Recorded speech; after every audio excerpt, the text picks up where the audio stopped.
Hi dear student, welcome back to my channel. A very good evening to all of you.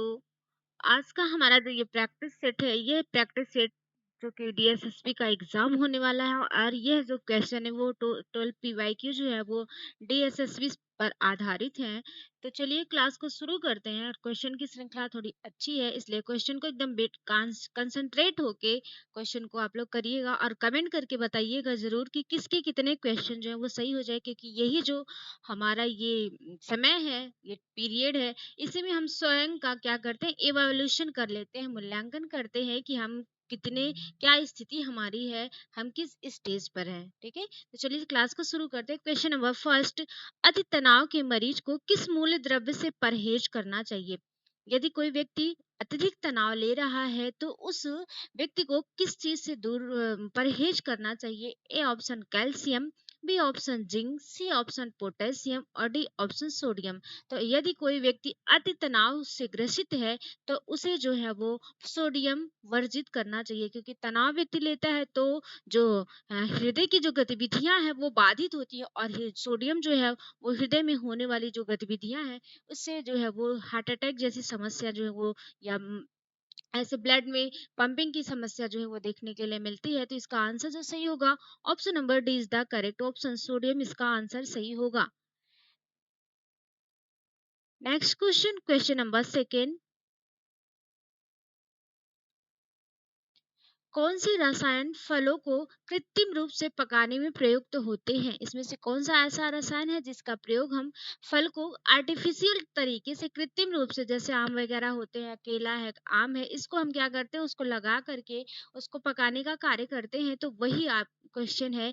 And A option एंथ्रोफोन phone है, B option benzene है, C option मिथिनॉल है और D option calcium carbide है। तो इसका answer जो सही होगा, क्वेश्चन नंबर सेकंड का आंसर जो है वो डी सही होगा। कौन कौन से? एंथ्रोफोन और कैल्शियम कार्बाइड, इन दोनों का हम क्या करते हैं, यूज करते हैं। तो इसका आंसर जो सही होगा, ये आपका एंथ्रोफोन का प्रयोग किया जाता है और इसके साथ साथ कैल्शियम कार्बाइड का भी यूज किया जाता है। तो इसका डी वाला आंसर जो है वो करेक्ट आंसर है। Next question, question number third, प्याज काटते वक्त हमें इस कारण रोना आता है। हम लोग प्याज काटते हैं आए दिन प्रतिदिन, हम अपने भोजन में प्याज का यूज करते हैं, तो किस कारण, इसमें क्या क्या ऐसा कारण होता है जिसके कारण हम प्याज को जब काटते हैं तो आंखों से आंसू निकलते हैं? ए ऑप्शन सल्फर यौगिक से, बी ऑप्शन एंजाइम की क्रिया से, सी ऑप्शन वाष्पशील सल्फर के उत्पन्न होने से, या डी ऑप्शन उपरोक्त सभी से। तो क्वेश्चन नंबर थर्ड का आंसर जो होगा वो क्या होगा, सल्फर की उपस्थिति के कारण, प्याज में सल्फर पाया जाता है और जिसके कारण, उसी की उपस्थिति के कारण जब हम प्याज को काटते हैं तो आंखों से आंसू जो है वो निकलते हैं। इसका आंसर जो सही होगा, option number A is the correct option. Next question, question number four, परिरक्षक जो रंगीन फलों के रसों में डाला जाता है, ऐसे परिरक्षक जिनका प्रयोग जो है वो रंगीन रसों फलों में किया जाता है, जैसे जितने भी आपके रंगीन फल हैं उनमें इसका परिरक्षक मतलब उसको संरक्षित करने के लिए जो हम प्रयोग करते हैं। ए ऑप्शन बेंजोइक अम्ल, बी ऑप्शन एस्कार्बिक अम्ल, सी ऑप्शन सोडियम बेंजोएट बेंजोनेट और डी ऑप्शन सोडियम मेटाबाइसल्फाइड। तो क्वेश्चन नंबर फोर का जो आंसर सही होगा, option number A is the correct option, benzoic अम्ल जो है इसका यूज किया जाता है। इसका आंसर जो सही होगा, option number A is the correct option. Next question, question number five, अनाज और दाल के अंकुरण के बारे में क्या सही नहीं है? अनाज जो है और दाल जब हम उसको लंबे समय तक भिगो देते हैं, भिगोने के पश्चात तत्पश्चात कुछ दिनों तक जब उसको रख देते हैं या कुछ टाइम तक, एक दो दिन उसे रखते हैं, तो उसमें से जर्मिनेशन की प्रोसेस होने लगती है, जर्मिनेशन की प्रक्रिया होने लगती है। तो यही कह रहा है कि इसमें से कौन सी ऐसी प्रक्रिया है जो हम अंकुरित दाल और अनाज करते हैं तो उसमें नहीं होती है? ए ऑप्शन विटामिन सी की ज्यादा मात्रा होना, बी ऑप्शन विटामिन बी की मात्रा ज्यादा होना, सी ऑप्शन पोषण विरोधक अंश का ज्यादा होना और डी ऑप्शन भोज पकाने में कम समय लगना। तो क्वेश्चन नंबर फाइव का आंसर होगा, तो जो क्वेश्चन नंबर फाइव का आंसर होगा, पोषण विरोधक अंश का ज्यादा होना।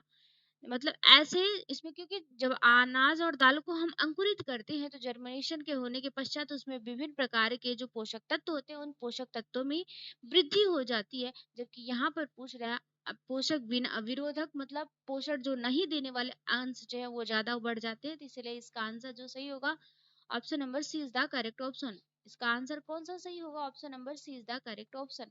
नेक्स्ट क्वेश्चन, क्वेश्चन नंबर 6, निम्नलिखित में से कौन से भोजन लैक्टिक अम्ल किण्वन द्वारा उत्पादित होते हैं? इसमें से कौन से ऐसे अम्ल हैं जो लैक्टिक अम्ल किण्वन के माध्यम से उत्पादित होता है?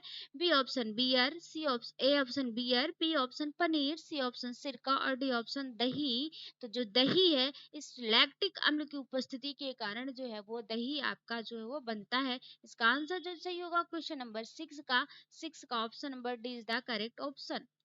नेक्स्ट क्वेश्चन, क्वेश्चन नंबर 7, जिस दूध में ऐच्छिक स्वाद के विकास के लिए सूक्ष्म जीवों को मिलाया जाता वह होता है? ए ऑप्शन वाष्पीकृत, बी ऑप्शन शुष्क, सी ऑप्शन सांद्र और डी ऑप्शन सुसंस्कृत। तो जिस दूध में ऐच्छिक स्वाद के विकास के लिए सूक्ष्म जीवों को मिलाया जाता है वह दूध कैसा होता है? तो वह जो दूध आपका होता है सांद्र दूध के अंतर्गत आता है। इसका आंसर जो सही होगा option number C is the correct option. Next question, question number 8, कच्चे फलों से कठोर गंध आती है क्योंकि उनमें होता है, जो कच्चे फल होते हैं उसमें से कठोर गंध आती है किसकी उपस्थिति के कारण? ए ऑप्शन ट्रिप्सिन निरोधक, B option tannin, C option saponins के कारण और डी ऑप्शन फेविजम के कारण। तो क्वेश्चन नंबर 8 का आंसर जो होगा वो ट्रिप्सिन निरोधक के कारण जो है ये प्रक्रिया होती है। इसका आंसर जो सही होगा option number A is the correct option. Next question, question number 9, गाय के दूध की तुलना में माँ का दूध जो होता है, मतलब गाय का जो दूध होता है और माँ का जो दूध होता है दोनों की कंपेयर करनी पड़ती है, क्योंकि शिशु का प्रथम आहार जो होता है वो माँ का दूध होता है। और माँ के दूध में भी कौन सा दूध? जो कोलेस्ट्रॉल वाला दूध होता है, कोलेस्ट्रॉल वाला दूध जो है वो सबसे ज्यादा शिशु के लिए जरूरी होता है। प्रथम आहार शिशु का जो माँ का दूध होता है उसमें रोग प्रतिरोधक क्षमता जो होती है सर्वाधिक पाई जाती है माँ के दूध में। इसीलिए जो गाढ़ा पीला दूध होता है उसी को कोलेस्ट्रम कहा जाता है। और इसीलिए नवजात शिशु को सर्वप्रथम अगर आपका क्वेश्चन आया हुआ है कि नवजात शिशु को सर्वप्रथम कौन सा आहार दिया जाता है, तो सर्वप्रथम नवजात शिशु को दिया जाने वाला जो आहार होता है वो माँ का दूध ही होता है। कंपेयर हमको करना है कि हमको जो है गाय के दूध में और माँ के दूध में क्या क्या उपस्थित होता है। ए ऑप्शन और कैल्शियम और प्रोटीन से भरपूर होता है। हाँ, गाय के दूध की तुलना में माँ के दूध में क्या क्या उपस्थित होता है? बी ऑप्शन कैल्शियम और प्रोटीन से कम होता है, कैल्शियम में भरपूर किंतु प्रोटीन से कम होता है, कैल्शियम से कम किंतु प्रोटीन से भरपूर होता है। तो क्वेश्चन नंबर 9 का आंसर क्या सही होगा? 9 का आंसर जो सही होगा option number C is the correct option. Calcium से भरपूर किंतु जो प्रोटीन से होता है ये कम होता है। इसका आंसर जो सही होगा option number C is the correct option. कौन सा आंसर? तो सी आंसर इसका बिल्कुल सही आंसर है। नेक्स्ट क्वेश्चन, क्वेश्चन नंबर 10, मानव दूध में जो है आपका बाइफाइट्स कारक क्या करता है? जो मानव का दूध होता है उसमें बाइफाइट्स कारक जो होते हैं वो क्या करते हैं? ए ऑप्शन ई कोली के विकास को रोकता है, बी ऑप्शन लैक्टोबेसिली के विकास को रोकता है, सी ऑप्शन ई कोली और लैक्टोबेसिली दोनों के विकास को रोकता है और डी ऑप्शन ई कोली और लैक्टोबेसिली दोनों के विकास को प्रोत्साहित करता है। तो क्वेश्चन नंबर 10 का आंसर जो सही होगा option number D is the correct option. E coli और लैक्टोबैसिली दोनों के विकास को प्रोत्साहित करता है। जो बाइफाइट्स होते हैं ये जो है वो इनके जो जीवाणु होते हैं इसको क्या करता है? विकसित करने का प्रकाश जो है वो कार्य करता है। कौन सा? आपका बाइफाइट्स। इसका आंसर जो सही होगा option number D is the correct option. Next question, question number 11, चुनिंदा पोषकों को शामिल करना जो एक भोजन विशेष में सामान्यतः नहीं पाए जाते डॉट डॉट कहलाता है, अनुपूरण कहलाता है, पुनर्भरण पुनर्भारण कहलाता है, संवर्धन कहलाता है या सुदृढ़ीकरण करण कहलाता है। तो क्वेश्चन नंबर 11 का आंसर जो सही होगा option number D is the correct option. सुदृढ़ीकरण कहलाता है। इसका कौन सा आंसर? तो डी आंसर इसका सही आंसर है। क्वेश्चन नंबर 12, किसी के भोजन में हरी सब्जियां आवश्यक क्यों है? किसी के भोजन में जब हमारी सब्जियों का उपयोग करते हैं तो ये क्यों आवश्यक है? वे सलाद में अच्छी दिखती हैं, वे आपके दांतों को चमकता हुआ रखती हैं, उनमें बहुत सारे विटामिन और खनिज होते हैं, या इनमें से कोई नहीं। तो क्वेश्चन नंबर 12 का जो आंसर सही होगा ऑप्शन, उसमें बहुत सारे विटामिन और खनिज होते हैं। सब्जियों में विटामिन की भरमार होती है और इसके साथ साथ बहुत सारे मिनरल्स भी उसमें अलग अलग प्रकार के सब्जियां होती है, जैसे कलरफुल वो सब्जियां होती है। तो इन सब्जियों में जो है विटामिन और खनिज जो है वो भरपूर मात्रा में उपस्थित होते हैं। इसका आंसर जो सही होगा option number C is the correct option. Next question, question number 13, कौन सी भोजन सेवा प्रणाली एक केंद्रीय इकाई में भोजन उत्पादित करके अन्य छोटी इकाइयों को प्रसंस्करित भोजन बांटती है? A option commissary, B option assembly line, C option पारंपरिक, D option cook and chill. तो क्वेश्चन नंबर 13 का जो आंसर हो जाएगा option number C is the correct option. जो पारंपरिक तरीके से की जाती है वही जो होती है इसमें इसका आंसर जो सही होगा option number C is the correct option. Next question, question number 14, खेल कूद पोषण भी किसी भी डॉट डॉट में सुधार के संबंध में पोषण और भोजन के अध्ययन और अभ्यास हैं। ए ऑप्शन एथलेटिक निष्पादन, बी ऑप्शन मतिहीन निष्पादन, सी ऑप्शन मध्यम निष्पादन और डी ऑप्शन उक्त में से कोई नहीं। तो क्वेश्चन नंबर 14 का जो आंसर सही होगा option number A is the correct option. Athletic निष्पादन जो है वो इसका आंसर सही होगा। नेक्स्ट क्वेश्चन, क्वेश्चन नंबर 15, भोजन आवृत्ति प्रश्नावली भोजन और दीर्घकालिक रोगों से इसके संबंध के मूल्यांकन डैश अध्ययन में सर्वाधिक सामान्य प्रयुक्त विधि है? महामारी विज्ञान, बी ऑप्शन प्रायोगिक, सी ऑप्शन मद सूची और डी ऑप्शन डाटाबेस। तो क्वेश्चन नंबर 15 का जो आंसर सही होगा option number B is the correct option. प्रायोगिक जो है इसका आंसर बिल्कुल सही आंसर है। नेक्स्ट क्वेश्चन, क्वेश्चन नंबर 16, व्यायाम में पोषण की भूमिका होती है। व्यायाम में पोषण की क्या भूमिका होती है? व्यायाम के बाद वापसी पर भारी प्रभाव पाया जाता है। वापसी की अपेक्षा निष्पादन हेतु अधिक महत्वपूर्ण होता है। अब एक बड़ी समस्या नहीं है या उच्च स्तरीय तैराकों के लिए केवल महत्वपूर्ण होती है। तो व्यायाम जब हम करते हैं तो करने के पश्चात हम जो पोषक तत्व ग्रहण करते हैं उस पर क्या प्रभाव पड़ता है?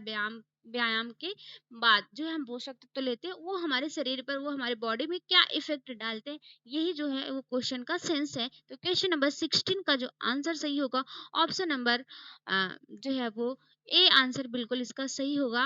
व्यायाम के बाद वापसी पर भारी प्रभाव पाया जाता है। जब हम व्यायाम के तत्पश्चात हमें गुड मात्रा में अच्छी मात्रा में जो है वो न्यूट्रिएंट्स की आवश्यकता होती है, क्योंकि शरीर से जो है एनर्जी होती है स्वेट के माध्यम से, पसीने के माध्यम से जो है वो बाहर निकलती है, और जब बाहर निकलती है तो पोषक तत्वों की आवश्यकता जो होती है वो ज्यादा होती है। इसका आंसर जो सही होगा option number A is the correct option.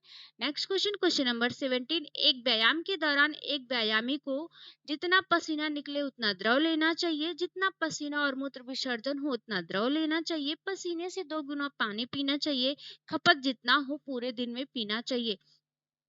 तो क्वेश्चन नंबर 17 का जो आंसर सही होगा option number D is the correct option. जितना खपत हो उतना पूरे दिन में पानी पीना चाहिए। जो कि गर्मी का सीजन चल रहा है तो इस समय जो है डिहाइड्रेशन की समस्या ज्यादा देखने के लिए मिलती है, इसलिए प्रतिदिन हमें जो है वो क्या है 8 से 10 ग्लास जो वो पानी पीना चाहिए, क्योंकि हमारा मैक्सिमम बॉडी का जो पार्ट्स है वो जल से ही बना होता है, और जल की उपस्थिति के कारण जो है वो सारे फंक्शन जो होते हैं वो कार्य करते हैं अच्छी प्रकार से। इसलिए जल जो है वो शरीर के लिए नितांत आवश्यक होता है। जितना पसीने के माध्यम से यूरिन के थ्रू जो है हम उससे पास आउट करते हैं उतना ही जल जो है वो पीने की आवश्यकता भी होती है। इसका आंसर जो सही होगा option number D is the correct option. Question number 18, गर्भावस्था में कितनी औसत अतिरिक्त कैलोरी की आवश्यकता होती है? गर्भावस्था में कितनी अतिरिक्त कैलोरी की आवश्यकता होती है? 150, 300, 600 या 1000? तो कहीं कहीं किसी किसी बुक में आपको 200 से 300 देखने के लिए मिलेगा। तो ऑप्शन के अकॉर्डिंग ये डिपेंड करता है कि किस पर किसकी आवश्यकता होती है, कितनी कैलोरी की आवश्यकता, अतिरिक्त कैलोरी की आवश्यकता होगी जो ऑप्शन में होगा, क्योंकि इसमें कहीं कहीं बुक में हमने 200 भी देखा है, 300 भी देखा है। तो इसलिए आप लोग जो ऑप्शन रहेगा वो ऑप्शन के अकॉर्डिंग जो है इस पे टिक करिएगा।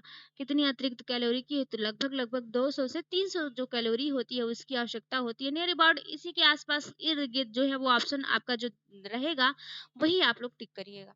क्वेश्चन नंबर 19, पालक में लौह अंश सबसे अधिक है लेकिन उसकी जैव उपलब्धि उतनी अच्छी नहीं है, इसकी वजह निम्न में से किसकी उपस्थिति है?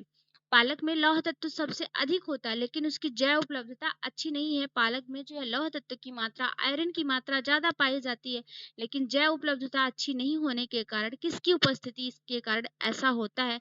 ए ऑप्शन ऑक्सीलेट है, बी ऑप्शन फाइटेट्स है, सी ऑप्शन फाइबर है, डी ऑप्शन क्लोरोफिल है। तो क्वेश्चन नंबर 19 का जो आंसर सही होगा option number A is the correct option. Oxalates की उपस्थिति के कारण ऐसा होता है। इसका आंसर जो सही होगा option number A is the correct option. Next question, question number 20, mayonnaise बनाने के लिए किसका किया गया इमल्सिफायर का इस्तेमाल किया जाता है? मेयोनीज बनाने के लिए क्या इमल्सिफायर का इस्तेमाल किया जाता है? ए ऑप्शन पेप्टिन का, बी ऑप्शन पेप्सिन का, सी ऑप्शन लैक्टोज का और डी ऑप्शन लेसिथिन का। तो क्वेश्चन नंबर 20 का आंसर जो सही होगा option number D is the correct option. Lecithin का जो है वो उपयोग किया जाता है। किसका उपयोग किया जाता है? तो जो लेसिथिन होता है इसका उपयोग किया जाता है। नेक्स्ट क्वेश्चन, क्वेश्चन नंबर 21, इनमें से कौन सा अधिक ग्लिसेमिक सूचकांक आहार है? कौन सा जो है अधिक ग्लिसेमिक सूचकांक आहार है? A option cornflakes, B option rajma, C option सेब और डी ऑप्शन ओट्स। तो जिनका ग्लाइसेमिक सूचकांक, ऐसा कौन सा इसमें है जिसमें ग्लाइसेमिक सूचकांक जो है आहार इंडेक्स जो होता है ये एक निकलता है आहार के ऊपर, और इस आहार में किस आहार का सूचकांक जो है वो सबसे ज्यादा ग्लाइसेमिक होता है? इसका जो आंसर सही होगा क्वेश्चन नंबर 21 का आंसर जो सही होगा option number A is the correct option. Cornflakes जो होता है इसका आंसर बिल्कुल सही है। नेक्स्ट क्वेश्चन, क्वेश्चन नंबर 22, इनमें से कौन सा उत्तम योजना का गुण नहीं है? कौन सा ऐसा है जो उत्तम योजना का गुण नहीं है? ए ऑप्शन उसे निरंतर बने रहना चाहिए, बी ऑप्शन प्रारंभ में स्थायी रहना और कालांतर में बदलना नहीं चाहिए, सी ऑप्शन इसके विभिन्न स्तर अंतर संबंधित हैं, डी ऑप्शन प्राथमिक आवश्यकता को महत्व देना चाहिए। तो क्वेश्चन नंबर 22 का आंसर जो सही होगा वो कौन सा आंसर सही होगा? इसका बी आंसर सही होगा। इसे क्या है, उत्तम योजना का गुण यही है कि हम किसी प्रकार की अगर कोई प्लानिंग करते हैं तो वो प्लानिंग अस्थायी रहे और कालांतर मतलब लंबे समय तक वो प्लानिंग चलती रहे, और ये नहीं कि जरा सा कुछ समस्या आई और हमने अपने प्लान को चेंज कर दिया, ऐसा कुछ भी नहीं होता। अगर आपने प्लान अच्छे से बनाया है, उत्तम योजना आपने बनाई है, गुड प्लानिंग आपने की है, तो जो है वो प्रारंभ में अस्थायी रहता है और इसके साथ साथ वो लंबे समय तक जो है वो प्लान आपका जो है वो अस्थायी रहना चाहिए। ठीक है, इसका आंसर जो सही होगा option number B is the correct option. Next question, question number 23, चावल और दालों को अलग खाने की अपेक्षा खिचड़ी जो दाल चावल से ही बनती है उसमें अधिक पौष्टिकता क्यों होती है?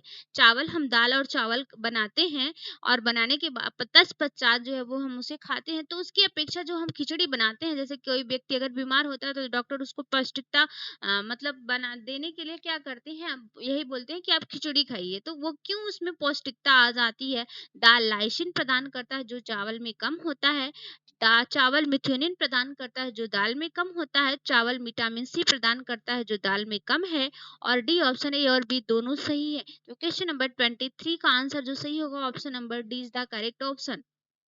ए और बी दोनों बिल्कुल इसके सही आंसर है। क्यों? क्योंकि दाल दाल जो है लाइसिन, दाल में लाइसिन की उपस्थिति होती है जो कि चावल में नहीं होती, नहीं मतलब न्यून मात्रा में उसमें उपस्थित होता है, और चावल में मिथ्योनिन पाया जाता है जो कि दाल में नहीं होता। जब दोनों को का कॉम्बिनेशन मिल जाता है, दोनों को मिला दिया जाता है, तो इससे जो है वो खिचड़ी की जो पौष्टिकता है वो बढ़ जाती है। तो इसका आंसर जो सही होगा option number D is the correct option. Next question, question number 24, बच्चे के आहार में अनुपूरक भोजन की शुरुआत किस उम्र से होनी चाहिए? अनुपूरक भोजन की शुरुआत जो है बच्चे के आहार में किस उम्र से होनी चाहिए?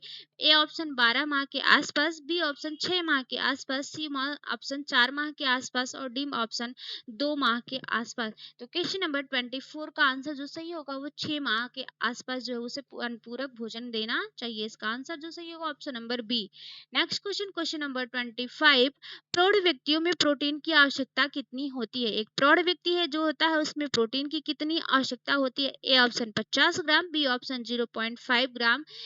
उम, शरीर वजन जितना बॉडी वेट होता है उसके अकॉर्डिंग 1 ग्राम की प्रति ग्राम शरीर वजन के अनुसार, या 2 ग्राम की किलोग्राम जो है वो शरीर वजन के अनुसार। तो इसका जो आंसर सही होगा option number A is the correct option. कौन सा? तो ए आंसर बिल्कुल इसका सही होगा। नेक्स्ट क्वेश्चन, क्वेश्चन नंबर 26, भोजन सेवा इकाई के लिए ए भौतिक प्रयोज्यता की आयोजना में लिए गए जाने वाले कदमों का सही क्रम व्यवस्थित कीजिए। मतलब अरेंजमेंट करना है ऐसे, जो क्या है, भौतिक प्रयोज्यता की योजना में जो लिए जाने वाले कदम होते हैं उनको अरेंजमेंट करना है। दैट मीन्स सबसे पहले हम कौन सा जो है वो आयोजन करेंगे, क्या क्या हम प्लानिंग सबसे पहले करेंगे, वही आपको क्या है व्यवस्थित क्रम में उसको लगाना है। क्वेश्चन नंबर, यहाँ से क्वेश्चन आपके नेट वगैरह में भी काफी क्वेश्चन बनते हैं और इसके साथ साथ यहाँ के भी क्वेश्चन आपके आए हुए हैं, ये आपकी पीवाई की क्वेश्चन ही है। क्वेश्चन नंबर 26 का आंसर क्या सही होगा? तो क्वेश्चन नंबर 26 का जो आंसर सही होगा, option number A is the correct option. सबसे पहले हम क्या करेंगे, सबसे पहले हम आयोजन टीम बनाएंगे, मतलब हम पहले प्लानिंग करेंगे। दैट मीन्स हम जो करते हैं वही करते हैं। सबसे पहले हम आयोजना टीम बनाएंगे, उसके बाद तत्पश्चात जो है वो सूची विश्लेषण, हमने जो टीम बनाई है उस टीम में क्या क्या सूची विश्लेषण होगा, क्या क्या क्रियाकलाप होंगे, उसकी जो है वो इंडेक्स हम बना लेते हैं। इसके बाद क्या करते हैं, फिर हम विवरणिका, मतलब उसको इंडेक्स के रूप में उसको चिन्हित कर लेते हैं। फिर क्या करते हैं, उसके बाद तत्पश्चात जो है वो हम उस पर वास्तु विशेषताएं, मतलब उसमें कौन कौन सी चीजें लगेंगी, क्या लगेगा, इस पर हम क्या है निरीक्षण करते हैं। तत्पश्चात जो है वो व्यवहारात्मकता का जो है वो करते हैं, मतलब व्यवहारिक क्रियाकलाप को करते हैं। और तत्पश्चात उसमें जो बजट लगता है, हमारा कितना बजट होता है, इन सब का जो है वो हम क्या करते हैं, जो है वो कार्य करते हैं। तो इसका आंसर जो सही होगा, option number A is the correct option. Next question, question number 27, एक व्यायामी का स्वास्थ्य भोजन पैटर्न होना चाहिए। ये कोई व्यक्ति अगर व्यायाम कर रहा है तो उसका स्वस्थ भोजन पैटर्न कैसा होना चाहिए? 3 वर्ग भोजन, एक दिन में केवल छिटपुट और केवल तब खाए जब वे भूखे हों, भूख से बचने के लिए जब पूरे दिन छोटा नाश्ता, एक बृहद भाग पूरा भोजन प्रत्येक व्यायाम के बाद। तो क्वेश्चन नंबर 27 का आंसर जो सही होगा, option number 20 the correct option, छिटपुट और केवल तब खाएं जब वो भूखे हों। तो इसका आंसर जो सही होगा, option number 20 the correct option. Next question, question number 28, भोजन के साथ जुड़े कैंसर कारक पहचानिए। इसमें से कौन से ऐसे कारक हैं जो भोजन के साथ जुड़े होते हैं और वो कैंसर के कारक होते हैं? ए ऑप्शन, प्राकृतिक रूप से पाए जाने वाले कीटनाशी, B option aspergillus, C option polycyclic aromatic hydrocarbon, और डी ऑप्शन उक्त सभी। तो क्वेश्चन नंबर 28 का आंसर जो सही होगा, option number D is the correct option. ये सारे जो हैं वो भोज्य पदार्थ में अगर जुड़ते हैं तो ये कैंसर के कारक पहचाने जाते हैं। नेक्स्ट क्वेश्चन, क्वेश्चन नंबर 29, परिधि आंतरिक पोषण पोषणी सहायता का एक माध्यम है जिसमें आंतरिक विलयन सीधे में डाला जाता है, यहाँ आंतरिक पोषण होगा।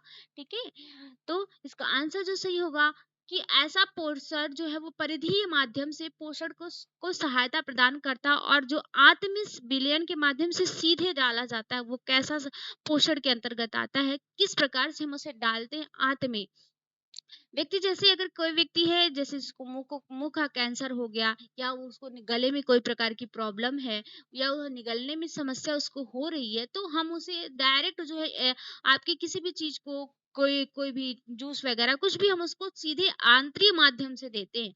आंतरिक माध्यम से जब उसे देंगे तो कहाँ पर वो उसको डाला जाता है, उसे क्या बोला जाता है? ए आंसर, मुख के माध्यम से देंगे, बी ऑप्शन नाक के माध्यम से देंगे, सी ऑप्शन परिधि शिरा के माध्यम से देंगे, या डी ऑप्शन धमनियों के माध्यम से देंगे। तो क्वेश्चन नंबर 29 का आंसर जो होगा वो परिधि शिरा के माध्यम से उसे दिया जाता है। इसका आंसर जो सही होगा, option number C is the correct option.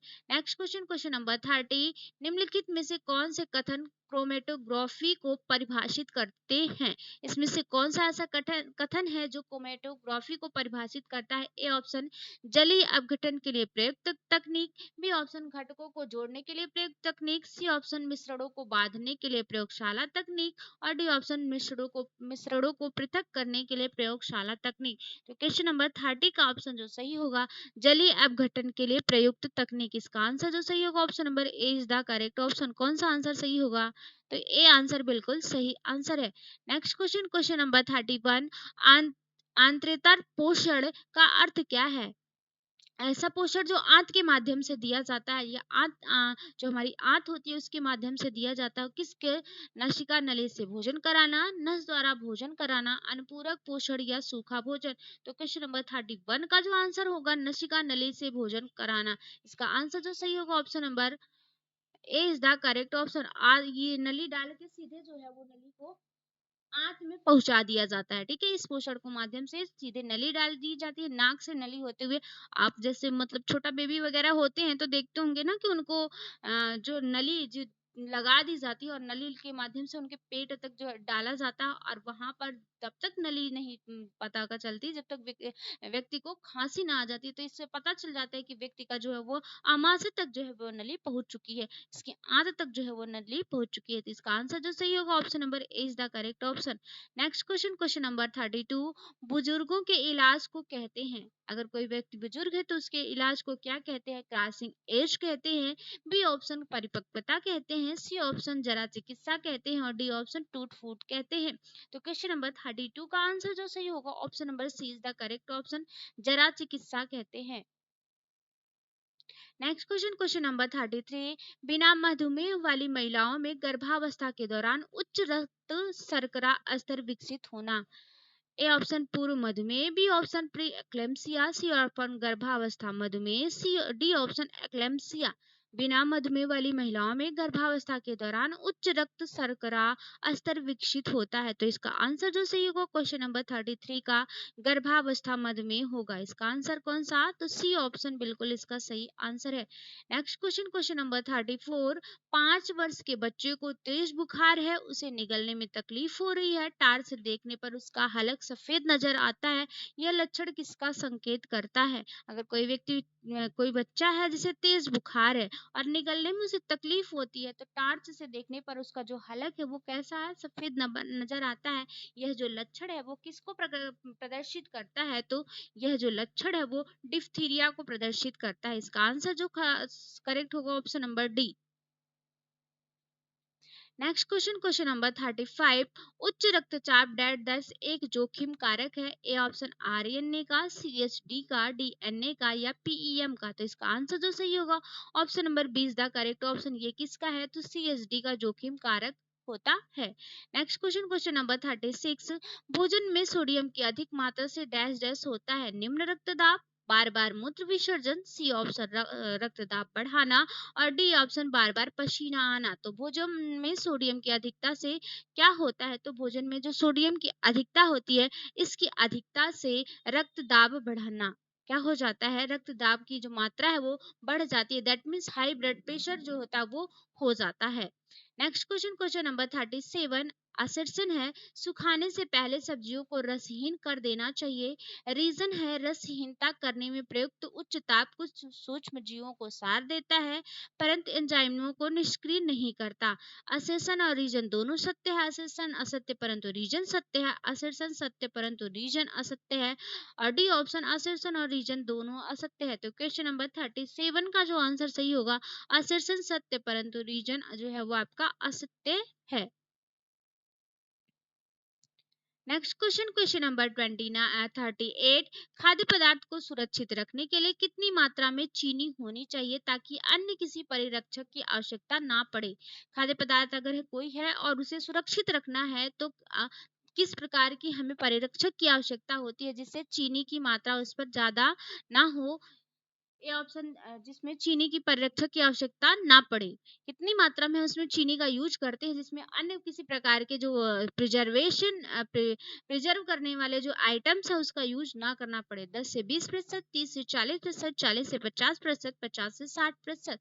तो क्वेश्चन नंबर 38 का जो आंसर सही होगा option number 20 the correct option. 30 से 40% जो है इसकी मात्रा होनी चाहिए और इसकी मात्रा अगर इतनी है तो अच्छी खासी मात्रा में ये खुद ही उस भोज्य पदार्थ को प्रिजर्व कर देगा, उस भोज्य पदार्थ को जो है वो संरक्षित कर देगा। इसका आंसर इसीलिए जब हम जैम बनाते हैं, जेली बनाते हैं तो उसमें चीनी की मात्रा डालते हैं क्योंकि ये भी क्या है? एक परिरक्षक के रूप में कार्य करती है। नेक्स्ट क्वेश्चन, क्वेश्चन नंबर 39, पोषक तत्व को सुरक्षित रखने के लिए कौन सा सोपान मदद नहीं करता? इसमें कौन सा ऐसा सोपान है जो पोषक तत्व को संरक्षित करने में मदद नहीं करता? ए ऑप्शन प्रेशर कुकर में पकाना, बी ऑप्शन चावल और दाल को बार बार और सही तरीके से धोना, सी ऑप्शन सब्जियों के छिलकों को ना निकालना और डी ऑप्शन छिलका निकालने से पहले धोना। तो क्वेश्चन नंबर 39 का आंसर जो सही होगा चावल और दाल को बार बार और सही तरीके से धोना। ठीक है, यह क्या है? अगर हम ज्यादा चावल को रगड़ कर धुल देंगे और दाल को रगड़ कर धुल देंगे तो चावल के ऊपर की जो प्लेयर्स है उसमें थायमिन होता है और वो थायमिन की मात्रा जो है आपकी निकल जाती है और इसी प्रकार से जो है वो दाल को, तो इसका जो आंसर सही होगा यह मदद नहीं करता। इसका आंसर जो सही होगा option number 20 the correct option. Question number 14, सूची फर्स्ट में मिलावट को सूची सेकंड के भोजन से मिलाइए। जो सूची फर्स्ट है इसमें जो मिलावट की गई है उसे सूची सेकंड से मिलाना है। फर्स्ट है काली मिर्च, बी ऑप्शन मिर्ची पाउडर, सी ऑप्शन हल्दी और डी ऑप्शन धनिया पाउडर। मिलावट करते हैं, जैसे हम कोई भी खाद्य पदार्थ लेते हैं तो खाद्य पदार्थ में मिलावट की जाती है। तो आप लोग कमेंट करके बताइएगा कि मिलावट निरोधक अधिनियम कब लागू हुआ था। आप लोग कमेंट करके जरूर नीचे मेंशन करिएगा कि ये क्वेश्चन हम आप लोगों के लिए दे रहे हैं कि कमेंट करके जरूर बताइएगा कि मिलावट निरोधक अधिनियम किस सन वर्ष में लागू किया गया था। जो काली मिर्च में हम किसका प्रयोग करते हैं, तो काली मिर्च में पपीते के बीज का प्रयोग करते हैं, क्योंकि सेम सेम जैसा पपीते का बीज होता है उससे हम इसमें मिला देते हैं। मिर्ची पाउडर में किसका प्रयोग करते हैं, तो मिर्ची पाउडर जो होता है इसमें ईंट का प्रयोग करते हैं। किसका प्रयोग करते हैं, तो इसमें ईंट का जो है वो प्रयोग करते हैं।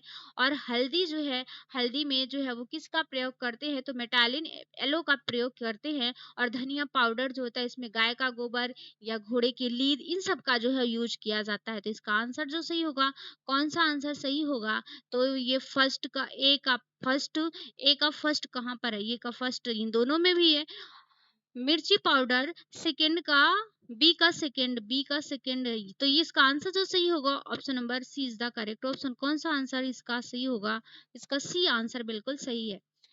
क्वेश्चन नंबर 41, पीएफए का विस्तृत रूप क्या है। PFA prevention of fertified adulterants, pure fatty additives, prevention of food adulteration, purified fatty additives क्या है, तो प्रिवेंशन ऑफ फूड अडल्ट्रेशन जो है वो पीएफए का फुल फॉर्म होता है। मतलब इसका विस्तृत रूप पूछ रहा है, फुल फॉर्म ही पूछ रहा है, तो वो क्या होता है, प्रिवेंशन ऑफ फूड अडल्ट्रेशन होता है। क्वेश्चन नंबर 41 का आंसर जो सही होगा option number C is the correct option. Next question, question number 42, कच्चा माल या संसाधित माल पाते ही उसका उपयोग किए जाने की पद्धति थी। कौन सा, तो कच्चा माल या संसाधित माल पाते ही उसका उपयोग की जाने की जो पद्धति थी वो क्या थी, एफएफआई, एफआईएफ, एफआईएफओ, एफओएफआई। तो क्वेश्चन नंबर 42 का आंसर जो सही होगा option number C is the correct option, FIFO. इसका आंसर जो सही होगा option number C is the correct option. Next question, question number 43, निर्जलीकरण अंतरिक्ष भोजन डैश डैश मिलाकर पुनः बनाया जाता है। ए ऑप्शन ठंडा जल, बी ऑप्शन गर्म जल, सी ऑप्शन गुनगुना जल और डी ऑप्शन अत्यंत गर्म जल। तो क्वेश्चन नंबर 43 का आंसर जो सही होगा option number C is the correct option, गुनगुना जल जो है इसका आंसर बिल्कुल सही आंसर होगा। Next question, question number 44, double रोटी बनाने में कवक प्रतिबाधा के लिए डैश डैश प्रयुक्त होता है। A option sodium chloride, B option sodium और calcium propionate, D C option calcium carbonate और डी ऑप्शन उक्त में से कोई नहीं। तो क्वेश्चन नंबर 44 का जो आंसर सही होगा option number A is the correct option, sodium chloride को जो है इसमें यूज किया जाता है। किसका यूज, सोडियम क्लोराइड का यूज किया जाता है। नेक्स्ट क्वेश्चन, क्वेश्चन नंबर 45, इनमें से कौन सी तकनीक सूखे ताप पर पकाने की नहीं है। कौन सी तकनीक जिस पर सूखे ताप के माध्यम से पकाया नहीं जाता है। ए ऑप्शन स्टेविंग है, बी ऑप्शन बेकिंग है, सी ऑप्शन ग्रिलिंग है और डी ऑप्शन रोस्टिंग है। तो क्वेश्चन नंबर 45 का जो आंसर सही होगा, स्टेविंग जो है ये सूखे ताप पर पकाने की विधि नहीं है। बाकी बेकिंग वगैरह जो होती है, बेकिंग वगैरह में हम क्या करते हैं, रख देते हैं और इसको ड्राई में जो है वो पकाया जाता है। इसका आंसर जो सही होगा option number A is the correct option. Next question, question number 46, खुला पकाने की अपेक्षा प्रेशर कुकर में पकाने से ज्यादा पोषक तत्व सुरक्षित रहते हैं, क्योंकि अगर हम किसी भोज्य पदार्थ को खुले में पकाते हैं उसकी अपेक्षा हम बंद प्रेशर कुकर में उसको पकाते हैं तो क्या उसमें सुरक्षित पोषक तत्व की जो मात्रा होती है वो सुरक्षित रहती है। क्यों ऐसा होता है, प्रेशर कुकर में पकाने में कम समय लगता है, प्रेशर कुकर में कम पानी लगता है, प्रेशर कुकर में कम तापमान पर भी पकाया जाता है और डी ऑप्शन आप उपर्युक्त में से कोई नहीं। तो क्वेश्चन नंबर 46 का जो आंसर सही होगा, इसका आंसर जो सही होगा option number A is the correct option. Next question, question number 47, कुछ खाद्य पदार्थ को कम उबालने से क्या लाभ होता है।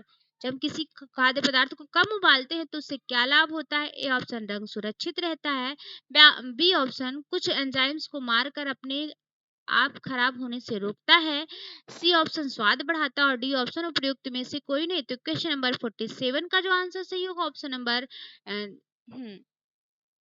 सी इज द करेक्ट ऑप्शन, इससे जो है वो स्वाद बढ़ता है। और इसके साथ-साथ अगर इसमें ऑप्शन आपका दिया रहता है जो है वो क्या है आपका, जो पोषक तत्व भी बढ़ता है, पोषक तत्व जो है वो सुरक्षित रहता है, तो वो भी ऑप्शन आपका सही रहता है। स्वाद के साथ-साथ जो है वो पोषक तत्व की मात्रा जो है वो भी जो है वो कम रहती है। उबाल कर हम किसी चीज़ को खाते हैं तो उबालने में जो है वो पोषक तत्व की मात्रा कम जो है वो नष्ट होती है। क्वेश्चन नंबर 48, वस्त्र का लपेटा जाना डैश डैश का साथ अधिक मजेदार होता है। सीधा स्वभाव, बी ऑप्शन बंद स्वभाव, सही तिरछा स्वभाव और डी ऑप्शन इनमें से कोई नहीं। तो क्वेश्चन नंबर 48 का जो आंसर सही होगा, वस्त्र का लपेटा जाना डैश डैश का साथ अधिक मजेदार होता है। एक क्वेश्चन थोड़ा सा जो है वो मिसप्रिंट हुआ है या कुछ इसमें गड़बड़ी है, इस क्वेश्चन को हम ड्रॉप करते हैं। ठीक है, क्वेश्चन नंबर 1949 पे देखिएगा, निम्न सघनता वाले कपड़े का बेहतर हस्त होता है, लचीलापन होता है, आवरण कम होता है और भार कम होता है। तो निम्न सघनता वाले कपड़े जैसे मतलब जो क्या होते हैं, जिनकी जो ताने और बानों की जो संख्या होती है वो बहुत पास पास होती है, ताने और बाने जो होते हैं वो बहुत नजदीक नजदीक होते हैं। तो उसमें क्या होता है, बेहतर हस्त होता है, लचीलापन होता है, आवरण कम होता है या भार कम होता है। तो क्वेश्चन नंबर 49 का जो आंसर सही होगा, option number D is the correct option. इनका भार जो है, वेट जो होता है वो कम होता है। इसका आंसर जो सही होगा, option number D is the correct option. Question number 50 और आज का लास्ट क्वेश्चन है, वस्त्र मंत्रालय नवंबर में कब सृजित हुआ था? 1959 में, 1917 में, 1977 में और 1985 में। तो यह जो है वस्त्र मंत्रालय जो है वो पहली बात तो कब हुआ था? नवंबर में सृजित हुआ था। और कब हुआ था? तो यह जो है 1985 में यह सृजित हुआ था। तो ये हमारे आज के जो है वो पूरे के डीएसएसबी के पीवाई की क्वेश्चन थे।